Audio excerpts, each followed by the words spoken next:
Cine இண்டஸ்ட்ரியில கடந்த 3 தலைமுறையா தொடர்ந்து அவங்களோட நடிப்பு திறமையை காமிச்சிட்டு வந்துட்டு இருக்க குடும்பத்தை பத்தி தான் இப்ப நம்ம முழுமையா பார்க்க போறோம். நடிகர் முத்துராமனோட மகனான கார்த்திக் அவர்கள், கார்த்திகோட மகனான கௌதம் அவர்கள், இவர்களை தொடர்ந்து ரொம்பவே ஃபெமிலியரான நடிகர் சிவாஜி அவர்கள், சிவாஜியோட மகனான பிரபு, பிரபுவோட மகனான விக்ரம் பிரபு அவர்கள், கன்னட இயக்குனரான சித்தலிங்கம் அவர்கள், அவரோட மகனான முரளி, அவரோட மகனான அதர்வா அவர்கள், அடுத்ததா வினோத் ராஜ் அவர்களோட மகனான விக்ரம், விக்ரமோட மகனான துருவ் விக்ரம், கன்னட நடிகரான சக்தி பிரசாத் அவர்களோட மகனான அர்ஜுன் அவர்கள், அர்ஜுனோட மகளான ஐஸ்வர்யா அர்ஜுன் அவர்கள், விஜயகுமார் அவர்கள், தமிழ் இண்டஸ்ட்ரியில ரொம்பவே ஃபெமிலியரான ஒரு நடிகர், அவரோட மகனான அருண் விஜய், அவரோட மகனான அர்ணவ், நடிகை சரோஜா தேவி, இவங்களோட மகளான மேனகா சுரேஷ், மேனகா சுரேஷோட மகளான கீர்த்தி சுரேஷ், நாகேஷ் அவர்கள், இவர்களை பத்தி தெரியாதவங்க யாருமே கிடையாது.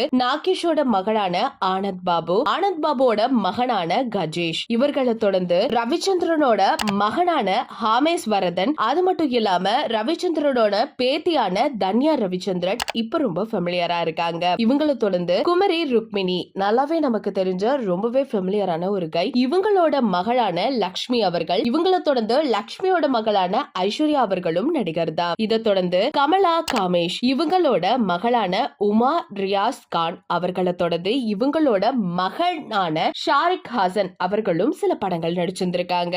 முன்னணி எடிட்டர் அப்படின்னு வள வந்துட்டு இருந்த ஒரு பர்சன்னா மோகன் அவர்கள் தான். இவரோட மகனான ஜெயம் ரவி, இவரோட மகனான ஆரவ் அவர்கள், இவங்க ஒரு சில படங்கள்ல நடிச்சிருந்திருக்காங்க. முக்கியமா டிக்டாக் படத்துல ஜெயம் ரவி கூடவே ஒரு சில காட்சிகள்ல இருப்பாங்க. அடுத்தபடியா தெரிஞ்சுக்க போறது எல்லாருக்குமே தெரிஞ்ச ஒரு ஃபெமிலியரான கை எம்.ஆர். ராதா அவர்கள் தான். இவங்களோட மகளான ராதிகா சரத்குமார், ராதிகா சரத்குமாரோட பொண்ணான வரலட்சுமி அவர்களும் தான். இவங்களை தொடர்ந்து நாகேஸ்வரா ராய், நம்ம எல்லாருக்குமே தெரிஞ்ச ஃபெமிலியரான ஒரு நடிகர் தான். இவரை தொடர்ந்து இவரோட மகனான நாக அர்ஜுனா, நாக அர்ஜுனாவோட மகனான நாக சைத்தன்யா, அதுக்கப்புறம் தெரிய போறது தமிழ் இண்டஸ்ட்ரியில ரொம்பவே ஃபெமிலியரா வளம் வந்துட்டு இருந்த ஒரு பர்சனான எஸ்.டி. சந்திரசேகர் அவர்கள் தான். இயக்கம், நடிப்பு எல்லாத்தையும் பேலன்ஸ் பண்ணிட்டு இருக்க அந்த ஒரு பர்சனோட மகனான விஜய் அவர்கள், விஜயோட மகனான சஞ்சய் அவர்கள் இப்போ இயக்குனர் மட்டும் இல்லாம நடிப்பு திறனையும் காமிச்சிட்டு வந்துட்டு இருக்காரு. நிறைய படங்களுக்கு கதை எழுதிய கருணாநிதி அவர்கள், இவரோட மகனான ஸ்டாலின் அவர்கள் ஒரு சில படங்கள்ல நடிச்சிருந்திருக்காரு. ஸ்டாலினோட